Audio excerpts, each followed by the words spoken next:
Phone call తో మీ బంగారాన్ని విడిపించి ప్రెజెంట్ మార్కెట్ రేట్ కే కొని బ్యాలెన్స్ అమౌంట్ ని క్యాష్ గా లేకపోతే సమానమైన బంగారాన్ని మీకిస్తుంది అక్షయ గోల్డ్ హబ్. ప్రియుడి మోజులో కట్టుకున్న భర్తను కడతీర్చింది ఓ మహిళ. ప్రియుడితో కలిసి భర్తను అంతమొందించింది. తర్వాత రాత్రంతా ఫోన్ వీడియోలు చూస్తూ గడిపింది.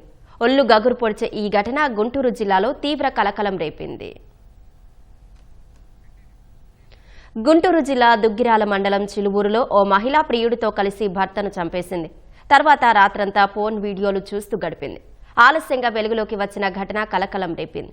గ్రామానికి చెందిన ఉల్లిపాయల వ్యాపారి లోకం శివనాగరాజు 2 రోజుల క్రితం అనుమానాస్పద స్థితిలో మృతి చెందారు. ఆయనకు లక్ష్మీ మాధురితో 2007లో వివాహమైంది. వీరికి 2 మగపిల్లలు. భార్య విజయవాడలో సినిమా హాల్లో టికెట్ కౌంటర్లో పనిచేసేది. ఆ సమయంలో సత్తెనపల్లికి చెందిన గోపితో పరిచయమైందని పోలీసులు తెలిపారు. అది వివాహేతర సంబంధానికి దారితీసిందని వివరించారు.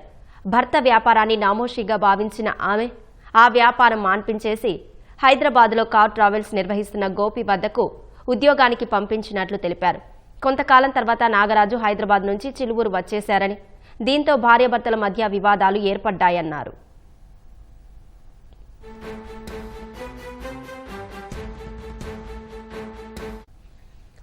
నాగరాజు ఎక్కువగా ఇంటి వద్ద నుంచే వ్యాపారం చేస్తుండటంతో ప్రియుడితో సంబంధానికి అడ్డుగా మారింది.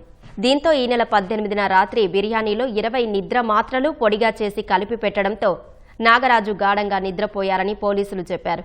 తర్వాత నిద్రపోతున్న నాగరాజు ఛాతిపై గోపి కూర్చోగా మాధురి దిండుతో ముక్కుపై అదిమి నొక్కి పట్టిందని వివరించారు. అతడు మృతి చెందాడని నిర్ధారించుకున్నాక గోపి వెళ్లిపోయాడని, రాత్రంతా మాధురి ఫోన్ వీడియోలు చూస్తూ గడిపిందని పోలీసులు తెలిపారు.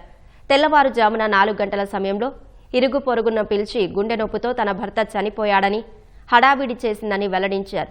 నాగరాజు చెవిలో నుంచి రక్తం రావడం, చెవి వద్ద గాయం కనిపించడంతో అతని స్నేహితులు తండ్రితో కలిసి పోలీసులకు ఫిర్యాదు చేయించారు. పోస్టుమార్టం నివేదికలో మృతుని ఛాతీ వద్ద ఎముకలు విరిగి ఉండడం, గాలి ఆడకుండా చేయడంతో చనిపోయాడని తేలడంతో పోలీసులు మాధురిని విచారించగా అసలు విషయాలు బయటపడ్డాయి.